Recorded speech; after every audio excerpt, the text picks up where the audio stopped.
Rumours and leaked photos are rife for the new Harry Potter HBO series. You can't go on social media without seeing a picture of Hagrid and Harry striding about the busy streets of London. So this morning I saw some photos of the new Weasley family at King's Cross Station. Now I must say I absolutely love the new style. They're really paying attention to the details of this new show and you can tell.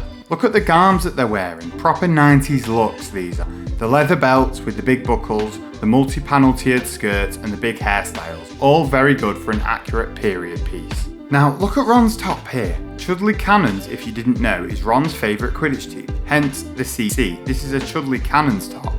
This is the thing, when you've got 2 or 3 times the screen time to dedicate towards a book, you can pay more attention to the little details, like Ron supporting the Chudley Cannons and probably banging on about it a bit. Now take a look at Catherine Parkinson here.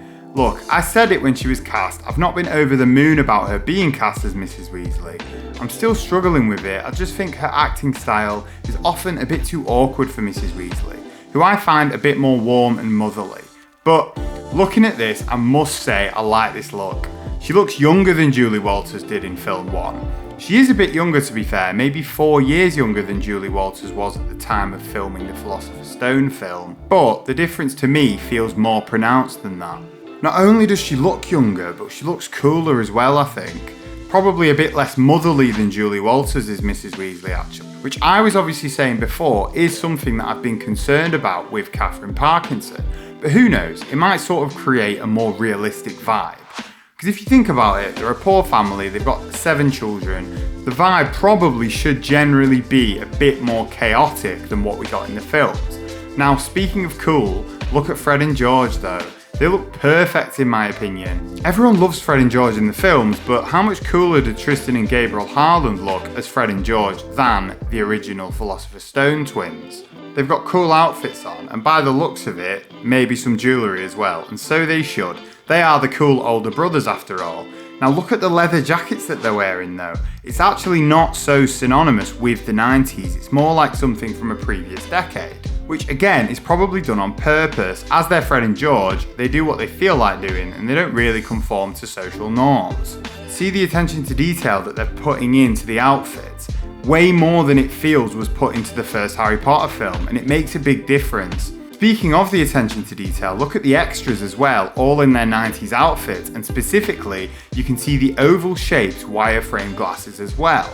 There's a strikingly different vibe just from looking at these photos compared to the same scene in the Philosopher's Stone film. The first look at the Weasley family at King's Cross in the film actually felt a bit nerdy compared to this, and maybe even less realistic and authentic. And I think that's all down to the outfits and general style that we can see here. I think regardless, the fact that it looks noticeably different from the same scene in the film is always going to be a good thing.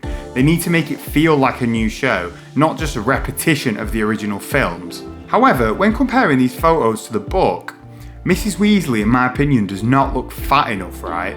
She's not supposed to be like really fat or anything, but she's definitely supposed to be plump. And Catherine Parkinson doesn't look chubby enough to be fair. Also Ron is supposed to be tall, freckly and have a long nose according to the books.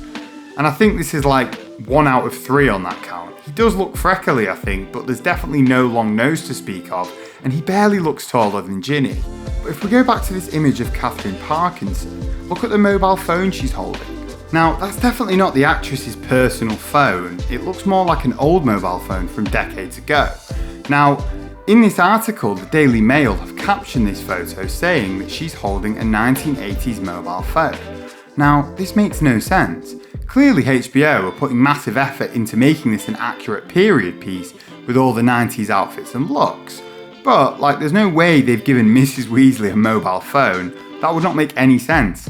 I don't think at any point in the Harry Potter books do we ever hear of any witch or wizard using mobile phones or any muggle technology to be honest. They don't use televisions or even electricity. So I'm thinking the Daily Mail have got this wrong and what we can actually see is Mrs. Weasley holding some sort of walkie-talkie or something as part of the production. I don't really know, but surely this can't be the actress's mobile phone, and in what world would HBO make this decision to break the Harry Potter law? It must be something like a walkie-talkie. Anyway, I've loved looking at these images, I am obsessed with these outfits. The weird thing is though, I don't think Percy was seen in any of these leaked images. Might just be pot luck, but like it seems a bit weird that we can see all the other Weasleys but no Percy. But in fairness, we can't see Harry in these pictures either. Anyway, I hope you enjoyed this video. Join me soon for more obsessing over the HBO series.